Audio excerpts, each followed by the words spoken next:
நண்பர்களுக்கு வணக்கம்.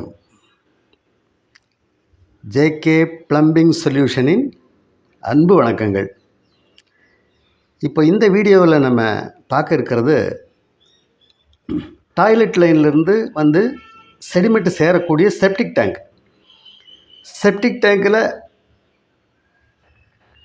செடிமெண்ட்டு சேர்ந்ததுக்கு பின்னால் அது ஃபில் ஆகி அதில் இருந்து சோக்பெட்டுக்கு போகிறது. சோக்பெட்டுடைய மாடல் எப்படி இருக்குதுங்கிறத இப்போ ஒரு ரெனோவேஷன் ஒர்க்கில் ஓப்பன் பண்ண வேண்டி இருந்தது. அதனால் அதை கொஞ்சம் இதில் காட்டிடலாம் டீட்டெயில் அப்படிங்கிறதுக்காக தான் இந்த ஒரு வீடியோ. செப்டிக் டேங்க் வீடியோ ஏற்கனவே உங்களுக்கு ஒரு வீடியோ காட்டியிருக்கிறேன். அது கிடைக்கல அப்படின்னா அது கொஞ்சம் தேடி பாருங்கள். அந்த வீடியோ என்னோடய இதுலேயே இருக்குது. செப்டிக் டேங்கு மெஷர்மெண்ட்டு அதோடைய ஒர்க்கிங் எப்படி இருக்குது அப்படிங்கிறது டீட்டெயில் காட்டியிருக்கிறேன். இதில் வந்துட்டு மேலோட்டமாக கொஞ்சம் பிக்சரில் பார்த்துட்டு அப்புறம் பைப்லைன் ஒர்க்கை நேரில் பார்க்கலாம். இதில் பார்த்திங்கன்னா இது செப்டிக் டேங்க் நான் காட்டியிருக்கிறேன். 2 பார்ட்டிஷன் 3 போர்ஷன். செப்டிக் டேங்குடைய டைப்பு 2 பார்ட்டிஷன் 3 போர்ஷன். இது இன்புட்டு சேம்பர் கீழே எழுதியிருக்கிறேன். இது இன்புட்டு சேம்பர். பைப்லைன் இங்கேருந்து வருது. இதிலேருந்து செடிமெண்ட் எப்படி வந்து இங்கே டீ போட்டிருக்கிறேன். டீயில் இருந்து நேராக கீழே பைப் வருது. செடிமெண்ட் இதில் சேருது. மேலே இருக்கிறது ஏர் பைப். இந்த பக்கத்தில் காட்டி மேலே போகிறது ஏர் பைப் காட்டியிருக்கிறேன்.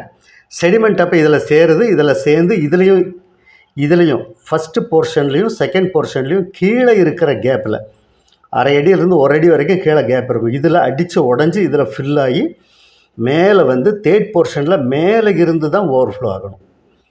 இது அந்த வீடியோவில் இன்னுமே டீட்டெயிலாக இருக்கும். இது பாருங்கள். அது அப்போ இது வந்துட்டு இதில் ஃபில் ஆகி இதிலிருந்து வெறும் வாட்டர் தான். இது ரெண்டுலேயுமே செடிமெண்ட்டு. இதில் ஃபுல் ஆஃப் செடிமெண்ட்டு, இதில் ஹாஃப் செடிமெண்ட்டு, ஒன்லி வாட்டர். ஃபில்டர் ஆகி தண்ணி மட்டும் வர்றது. தண்ணி இதிலிருந்து வந்து வெளியே வருது.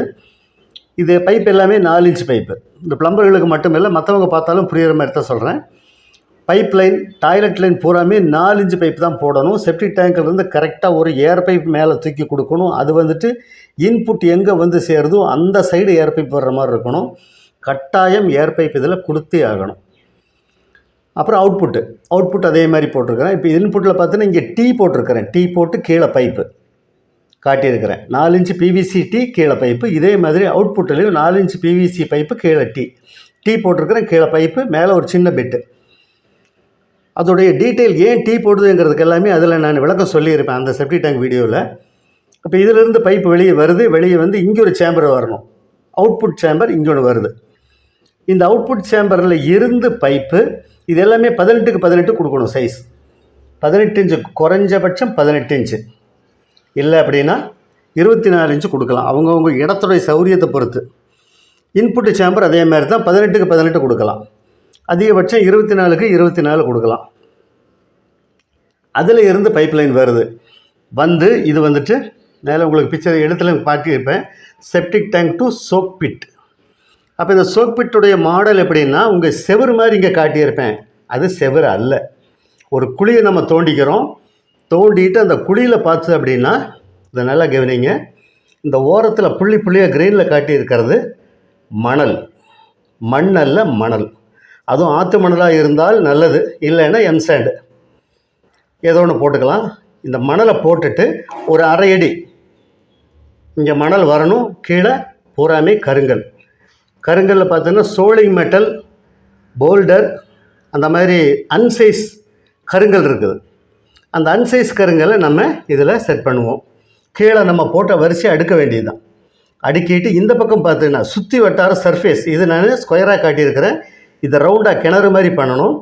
கிணறுலேயும் சுற்று வட்டார சர்ஃபேஸ் பூராமே மணல். 1/2 அடிக்கு குறைஞ்சபட்சம் அல்லது 1 அடி அளவுக்கு ஏரியா இருந்ததுன்னா போடலாம். இதோடைய இப்போ அவுட்ரு எவ்வளோ கொடுக்கலாம் அப்படின்னுச்சுன்னா 8 அடி வரைக்கும் ரவுண்டு தோண்டிட்டு அதில் இருந்து நம்ம டயாவை சுற்றியுமே 1 அடிக்கு மணல் போட்டுதான் அப்படின்னா 8 அடியில் 2 அடி மைனஸ். இந்த பக்கம் 1 அடி, இந்த பக்கம் 1 அடி மைனஸ் பண்ணிச்சுன்னா 6 அடி கிடைக்கும். 6 அடிக்கு உள்ளே பார்த்தீங்கன்னா கருங்கல்ல வரிசையாக உள்ளே போட வேண்டியது. போட்டு அன்சைஸ் கருங்கல்ல. போல்டருங்கிறது கல் பெரிய சைஸ். சோலிங் மெட்டல் அப்படிங்கிறது கொஞ்சம் சின்ன சைஸ். அதுக்கு பின்னால் சின்ன சைஸாக வர்றது தான் 1.5 இன்ச் மெட்டல் அப்படின்னு சொல்கிறது. அப்போ இது வந்துட்டு அன்சைஸாக பெரிய கேப் இல்லாமல் கொஞ்சம் சின்ன கேப் வர்ற மாதிரி வரிசை அதுக்குள்ளே கருங்கல்ல அடுக்க வேண்டியது. அடுக்கிட்டு வந்து மேலே இந்த பைப் மட்டம் வரைக்கும் அடுக்கி கொண்டு வர வேண்டியது. கொண்டு வந்துட்டு இந்த பைப் மட்டத்தில் இருந்து இதுக்கு மேலே பார்த்தது எப்படின்னுச்சுன்னா ஒரு அடி அளவுக்கு போட்டாவே போதும். இதுக்கு கீழே தான் தண்ணி வரப்போகுது. இந்த கருங்கல்லுடைய கேப்பில் இருக்கக்கூடிய கேப்பில் தான் தண்ணி பூமிக்கு வந்து சேருது. கீழேயும் பார்த்தா காங்கிரீட்டெல்லாம் ஒன்றும் கிடையாது, நான் காட்டியிருக்கிறேன், வெறும் மண்ணு தான். அப்போ இது வழியே தான் தண்ணி வந்துட்டு பூமியை வந்து சேரும். இதில் ஓடக்கல் போடுறது வேறு எந்த கல் போட்டாலும் கரைஞ்சிரும். கரையக்கூடிய கற்களை இதில் உபயோகப்படுத்தக்கூடாது. செங்கல் ஆனாலும் சரி கரைஞ்சிரும். கரையாத கல் அப்படின்னு பார்த்தீங்கன்னா என்ன, நமக்கு கருங்கல் தான். கருங்கல்லை போட்டோம் அப்படின்னு சொன்னால் லைஃப் லாங் 30 வருஷம் கழித்து இப்போ பிரித்த ஒரு சோப்பிட்டை தான் இப்போ நான் காட்ட போகிறேன். அதனால் அந்த லைஃப் லாங் நல்லா இருக்கணும் அப்படின்னு சொன்னால் அதுக்கு இந்த மாதிரி கருங்கல் போடுறது தான் நல்லது. ஓடக்கல்லாம் போட்டோன்னா ஒரு 3 வருஷம் 4 வருஷத்துலேயே உடஞ்சிரும். நிறைய பேர் செஞ்சு நான் அட்வைஸ் சொல்லியிருக்கிறேன், சொல்கிற அட்வைஸ் கேட்க மாட்டாங்க. மறுபடியும் வீடியோவில் சொல்கிறேன், கருங்கல் தான் போடணும்.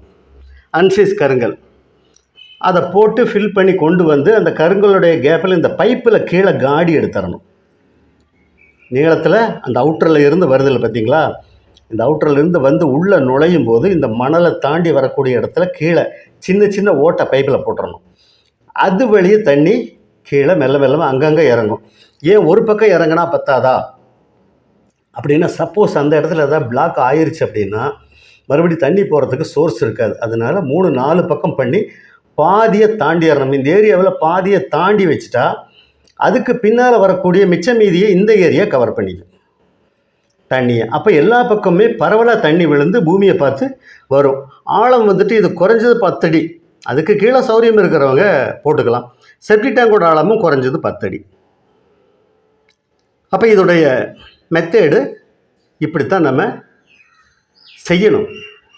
அப்போ இதை நம்ம பைப் லைன் இப்போ வந்துட்டு அதில் எல்லாம் கொஞ்சம் 30 வருஷத்துக்கு முன்னால் போட்ட லைன் எல்லாம் கொஞ்சம் பிளாக் ஆகி அதெல்லாம் கொஞ்சம் பிரித்து மாற்றுது. அப்போ அதை கொஞ்சம் பார்த்துட்டு அது பிரித்து செய்யும்போது எப்படி இருக்குது அப்படிங்கிறத நம்ம பார்க்கலாம். இப்போ நம்ம செப்டிக் டேங்க்கு பார்க்குறோம். இந்த பில்லர்லேருந்து இந்த பில்லர்லேருந்து இந்த ஓரத்தில் இந்த பைப் வரைக்கும் இருக்கிற ஃப்ளோரிங்கில் ஸ்லாப் தெரியும் பாருங்கள். ஸ்லாப் வரிசையாக இருக்கு இல்லையா, ஒரு 4-5 ஸ்லாப் 6 ஸ்லாப் வருது. இந்த ஏரியா செப்டிக் டேங்க் எழுதி வச்சுருக்கிறேன். செப்டிக் டேங்க் இந்த ஏரியா. இப்போ இந்த ஏரியாவில் தான் செடிமெண்ட்டு விழுந்து இங்கே ஒரு ஸ்லாப் வருது. இந்த டாய்லெட் லைன் எல்லாமே இங்கே மேலேருந்து கீழே இறங்குது. ஆல்ரெடி ஒரு வீடியோவில் இது காட்டியிருக்கிறேன். இது இறங்கிக்கு இந்த இடத்துல இன்புட் சேம்பர் இங்கே வருது. இந்த மணல் இருக்கிற இடத்துல இன்புட் சேம்பர், உள்ளே விழுகிற சேம்பர். அதனால தான் உங்களுக்கு ஃபஸ்ட்டே அந்த ட்ராயிங் காட்டினேன் எப்படி செட் ஆகுது அப்படி. இன்புட் சேம்பர் இந்த இடத்துல வரும், இது அவுட்புட் சேம்பர். இது பைப் லைன்லாம் கொஞ்சம் பிளாக் ஆனதுனால தான் இப்போ பாருங்களேன், இப்போ அப்படியே கடைசி வரைக்கும் போட்டிருக்கிறேன். இடையெல்லாம் கொஞ்சம் பிளாக் ஆச்சு, அதனால தான் இப்போ நம்ம தோண்டி எடுத்து இதை செஞ்சுக்கிட்டு இருக்கிறோம். இப்போ இது அவுட்புட் சேம்பர் கட்டாயம் கொடுக்கணும். அவுட்புட் சேம்பர் அந்த வெறும் தண்ணி ஃபில்டர் ஆகி வருது இல்லைங்களா, அதில் தண்ணி உள்ளதில் தேங்கி நிற்கிது. வெறும் தண்ணி மட்டும்தான் இது வரும், செடிமெண்ட் எல்லாம் இதில் வராது. இன்புட் சேம்பருக்குள்ளே தான் செடிமெண்ட்டு உள்ளே வரும். இந்த அவுட்புட் சேம்பர் வந்துட்டு அந்த 3வது போர்ஷனில், அந்த ட்ராயிங்கில் உங்களுக்கு பார்த்தீங்கன்னா தெரியும், அந்த 2 போர்ஷன் விட்டு 3வது போர்ஷனில் தண்ணி மட்டும் விழுகுது இல்லையா, அதில் இருந்து வரக்கூடிய சேம்பர் தான் இந்த அவுட்புட் சேம்பர். இப்போ இதில் இருந்து போகக்கூடிய பைப்பு செப்டிக் டேங்கில் இருந்து இவங்க இந்த கடைசியில் அவங்க இடவசதி அங்கே தான் இருந்துருது. அந்த லாஸ்ட்டில் ஏறக்குறைய பார்த்தோன்னா 35 அடி 40 அடிக்கு பக்கம் அந்த பக்கம் தள்ளி தான் சோக் பிட் அங்கே தான் போட்டிருக்குது. அப்போ அது வரைக்கும் இங்கேருந்து பைப் போய் சேருது. 4 இன்ச் பைப் தான் போட்டிருக்குது, பழைய லைனு. இடையில சப்போர்ட் வரணும். ஸ்லோப்பும் இதில் கொஞ்சம் கம்மி, நடுவிலையும் கொஞ்சம் லூஸ் ஆகி கொஞ்சம் பெண்ட் ஆகிருச்சு. அந்த காரணமெல்லாம் இருக்குது கம்ப்ளீட். நடுவில் பார்த்தீங்கன்னா அந்த ஒரு காடி தெரியும் பாருங்க, செக் பண்ணி பார்த்துது. அதில் எல்லாமே அது பக்கத்தில் வேண்டாம் அப்படின்னு தான் தள்ளி காட்டுறேன் நான். அதெல்லாம் கொஞ்சம் தேங்கி நிற்கிது தண்ணி, அதான் விஷயம். இதை நம்ம எடுத்து பிரித்து நம்ம பண்ண போகிறோம். பிரிச்சுட்டு புது லைன் இதில் வரப்போகுது.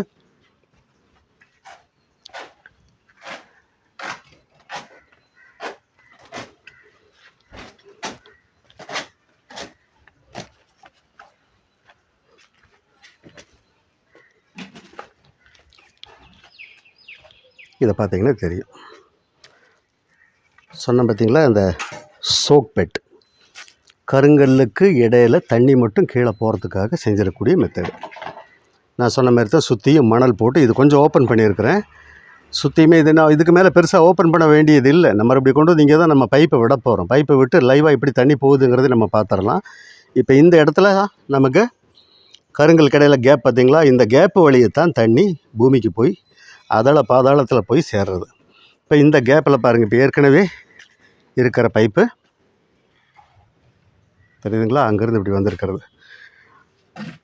அப்படியே அங்கேருந்து காட்டினேன், இப்போ இங்கேருந்து காட்டுறேன். இங்கேருந்து இப்படி வந்து தான் இதில் வந்து சேருது.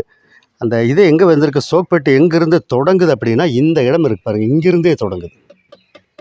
இங்கேருந்தே இதில் இருந்து அது வரைக்கும் இது ஏறக்குறைய 8 அடி 10 அடிக்கு பக்கம் அவுட்டர் ரவுண்டு வருது, அந்த பக்கம் வருது.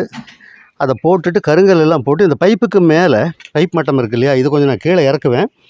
இந்த பைப்புக்கு மேலே பார்க்கும்போது ஒரு 1/2 அடி அல்லது 1 அடி தான் கல், 2 வரி கருங்கல் அடுக்கிட்டு அப்புறம் மேலே இந்த சாக்கு போட்டு மூடணும். இது என்ன சாக்கு இருக்குதோ, எதுக்கு இந்த சாக்கு போடுது அப்படின்னுச்சுன்னா, மறுபடியும் அந்த மேலே இருக்கக்கூடிய மண் ஈரம் பட்டு அந்த கல்லுக்கடையில் இருக்கிற கேப்புக்கு போய் செட்டு ஆச்சு அப்படின்னா தண்ணி உள்ளே இறங்காது. கல்லுக்கடையில் கேப்பு ஃப்ரீயாக இருந்ததுன்னா தான் தண்ணி இறங்கும். அதனால தான் கல்லுக்கடையில் இந்த மாதிரி கேப் விட்டுருக்கிறது. இதெல்லாம் கொஞ்சம் கழுகி சுத்தம் பண்ணி வச்சுருக்கிறேன் வீடியோ எடுக்கிறதுக்காக.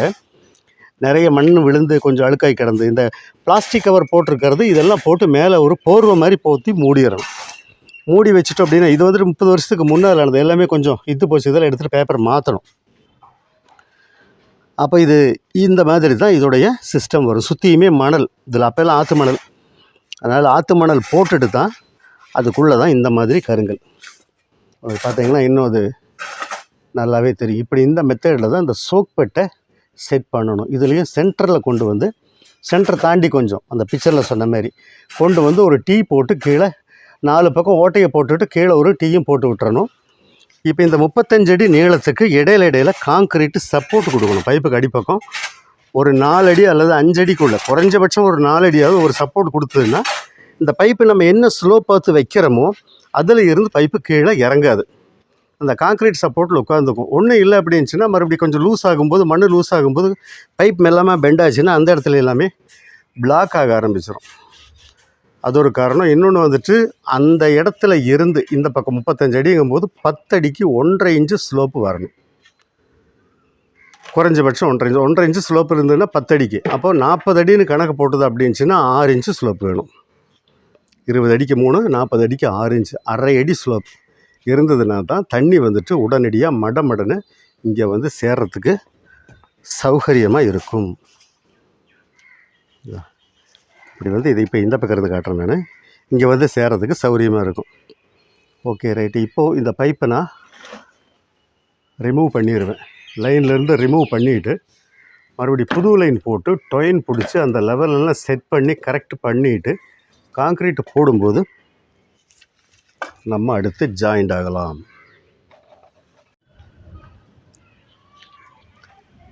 இந்த மாதிரி இப்போ கட் பண்ணியிருக்கிறேன். இது கட் பண்ணியிருக்கிறது அடிப்பக்கமாக போகணும். இது இப்போ மேல் பக்கம் அது தெரியணுங்கிறதுக்காக வச்சு காட்டியிருக்கிறேன். அப்போது சோக்பெட்டுக்குள்ளே ஒரு பக்கம் தண்ணி படலை அப்படின்னா கூட, பிளாக் ஆச்சுன்னா கூட மற்ற பக்கம் அப்படி கவர் பண்ணி கொடுத்துக்கும். இப்போ இதை நம்ம லைனில் மாட்டுவோம். இப்போ ஏறக்குறைய பாதி மாட்டியாச்சு பாருங்கள். இப்போ இது இந்த பைப் எடு சங்கர், கொஞ்சம்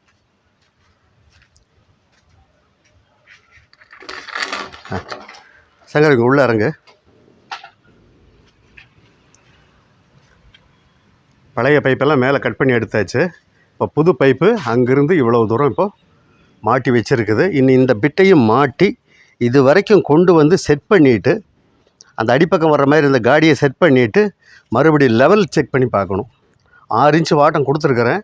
டொயின் பிடிச்சி அதை மறுபடியும் செக் பண்ணி பார்க்கணும்.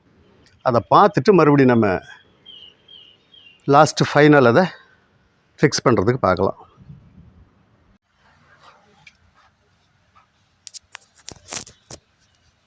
ஏச்சா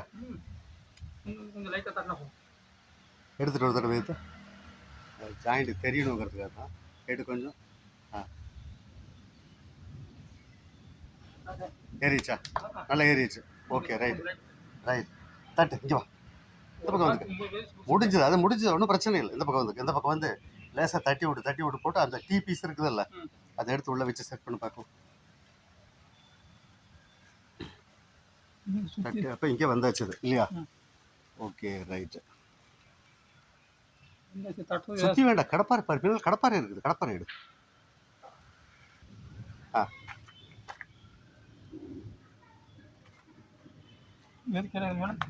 எது இல்லை அது கரெக்டு, இல்லை பாக்கியெல்லாம் கரெக்டு.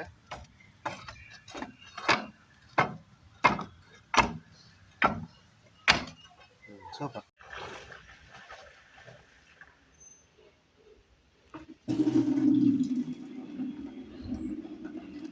இப்போ பைப்பில் தண்ணி ஊற்றி இருக்குது, பார்த்துட்டு கீழே எல்லாமே தண்ணி வந்தாச்சு. வருது, ரொம்ப கம்மி தான் ஊற்றிருக்கிறேன், கம்மி தான் ஊற்றிருக்கிறேன். ஆனால் போதும், அந்த கம்மி தான் ஊற்றியும் செக் பண்ணணும். கரெக்ட், அவ்வளோதான். 1 லிட்டர் ஊற்றுச்சுன்னா 1 லிட்டர் வந்துடணும். வந்தாச்சு, தண்ணி வந்தாச்சுங்க. இந்த அடிப்பக்கம் எல்லாமே அந்த காடியில் அந்த தெரியுமான்னு தெரியல, தண்ணி அங்கங்கே கீழே ட்ராப் சிந்துறது தெரியும், பார்த்தா தெரியும் பாருங்கள். அங்கங்கே தண்ணி ஒழுகிறது, ட்ராப் தெரியும். இந்த பற்றி இன்னும் கொஞ்சம் தண்ணி கொஞ்சம் ஸ்பீடாக ஊற்றுது. பார்த்துருவோம்.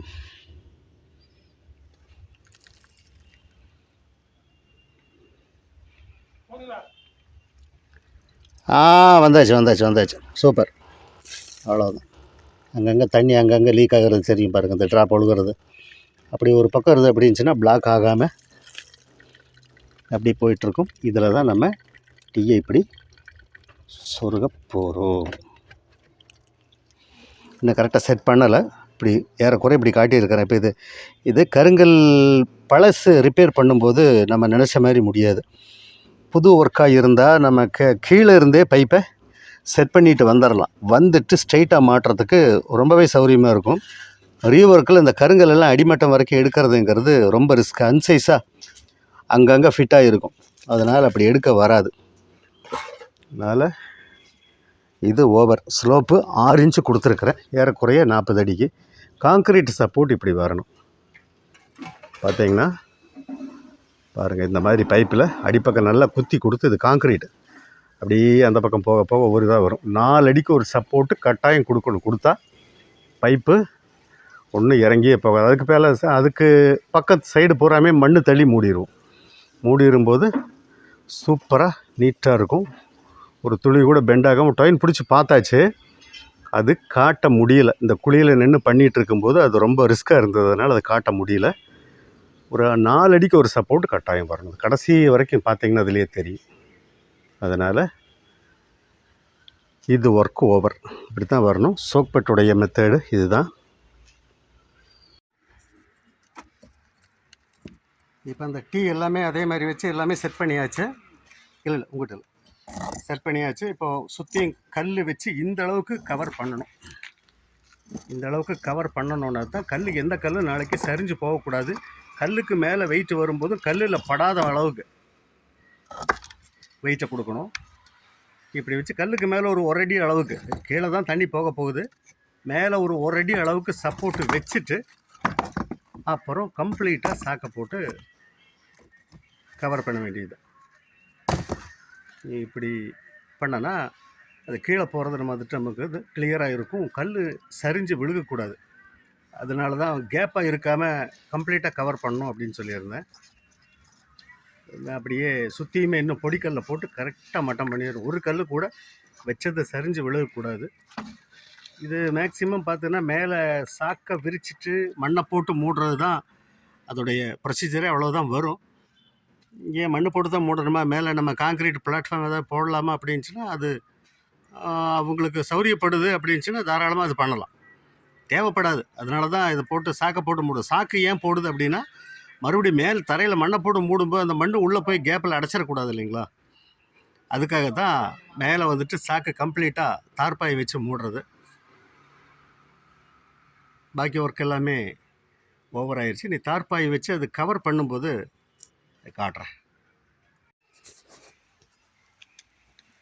இப்போ கல்லெல்லாம் கரெக்டாக எல்லாம் அடுக்கியாச்சுங்க. சாக்கு போட்டு கம்ப்ளீட்டாக இந்த பக்கம் இது வரைக்கும் சோக்பெட்டு இருக்குது, இந்த வரைக்கும் சாக்கு இருக்கும், அது வரைக்கும் சோக்பெட்டு கீழே கருங்கல் இருக்குது. அதனால் பைப்புக்கு மேலே இந்தளவு கம்ப்ளீட்டாக கவர் பண்ணியாச்சு. இப்போது இந்த பக்கமும் கவர் பண்ணுது போட்டு நல்ல சைடில் பூராமே நல்லா அதே மாதிரி சொருகி கொடுத்துட்டு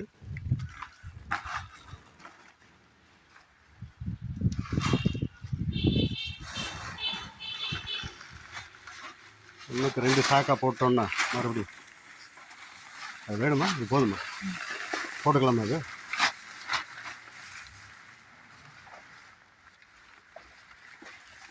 ஓரத்துலலாம் நல்லா கரெக்டாக டைட்டாக சொருகி விட்டுறாங்க.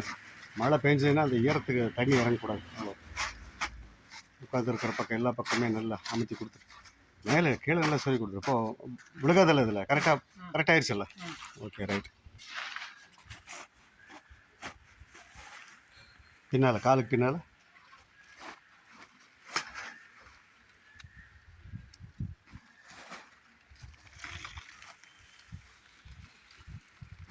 Okay right.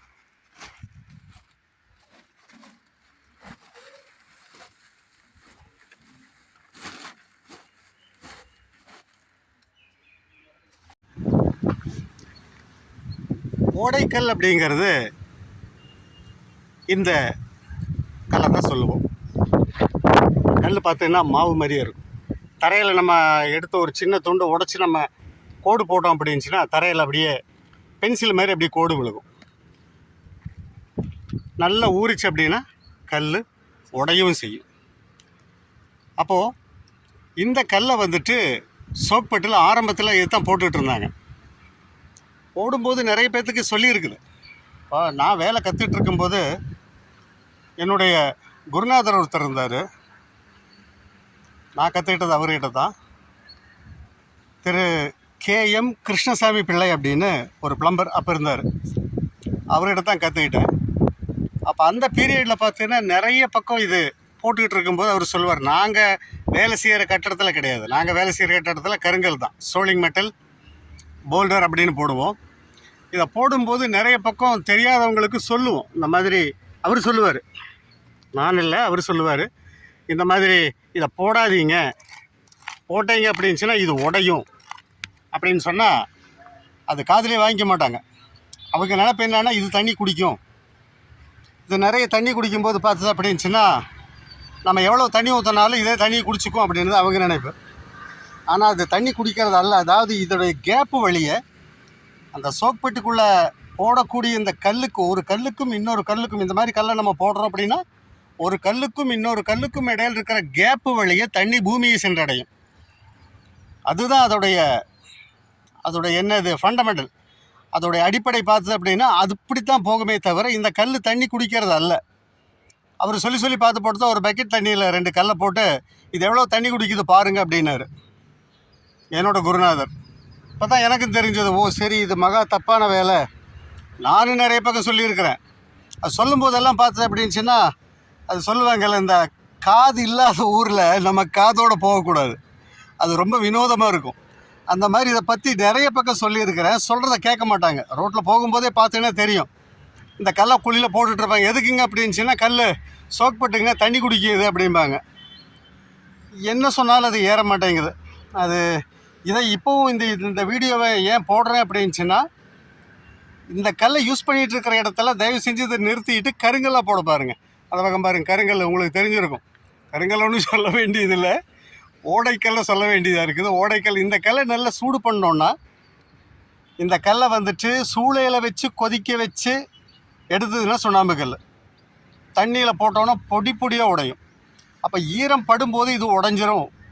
உடையும் போது என்ன, அந்த கேப் எல்லாம் அடைபட்டுது அப்படின்னுச்சுன்னா தண்ணி பூமியை பார்த்து போகாது, அங்கே தேங்கி நிற்கும். ஆனால் கருங்கல்ல அந்த பிரச்சனை கிடையாது. செங்கல்லும் மற்ற கல்லும் ஆகாது, கருங்கல்ல அந்த பிரச்சனை கிடையாது. அதனால தயவு செஞ்சு இந்த கல் எங்கேயாவது போடுறீங்க அப்படின்னு சொன்னால் நிறுத்திட்டு கருங்கல்லை வாங்கி போடுங்க. இதில் பிரயோஜனம் இல்லை.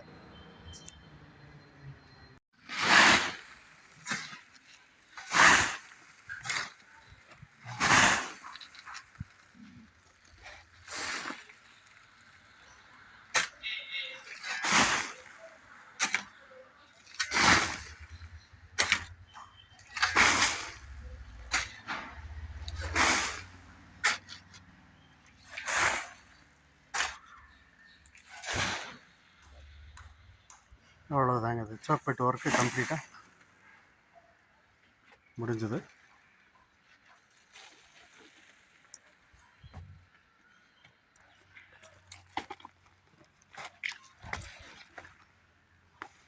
ஒரு கான்கிரீட் சப்போர்ட் காட்டுறேன் பைப்பில்.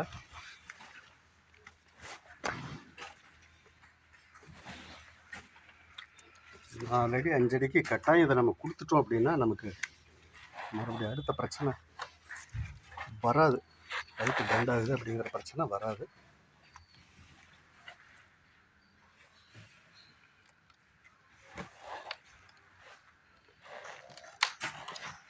இந்த மெத்தடில் ஒன்று பண்ணும்போது அதோடைய சோக்பட்டுடைய ப்ரொசீஜர் நல்லா பக்காவாக ஒர்க்கிங் கண்டிஷனில் இருக்கும். மிஸ்டேக் வராது. இல்லாமல் இப்போ நீங்கள் நிறைய பக்கம் நீங்கள் பார்த்துருக்கிறது பார்த்தீங்கன்னா ரிங் இறக்குவாங்க. இந்த இது செப்டி டேங்க் அப்படின்னு வரும், சோக்பட் அப்படின்னு வந்து லீச் பெட்டுன்னு பேர். அந்த மாடலுக்கு ரிங் இறக்குற மாடலுக்கு பேர். அது சந்தர்ப்பம் கிடைக்கும்போது அடுத்த வீடியோவில் நம்ம மேக்ஸிமம் அதை பார்க்கலாம்.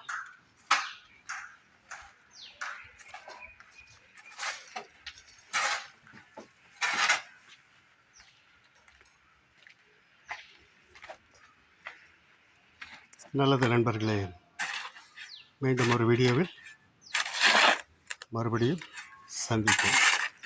நன்றி, வணக்கம்.